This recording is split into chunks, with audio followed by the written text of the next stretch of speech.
Here we are, the 100-day seed germination test. Here we have the ones that were grown in Coco Coir. Nice, fat, juicy, healthy seedlings. Real happy with those. And started the same week, literally right next to them in the same trays. The garden soil, even though it was pasteurized, absolutely sucked.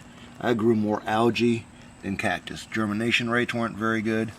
Now, in fairness, two different vendors for those and this, but still, huge difference. So the Coco Coir, loaded with a little bit of fertilizer before you plant the seeds, kept in the baggie for 90 days under good lights, really rocked.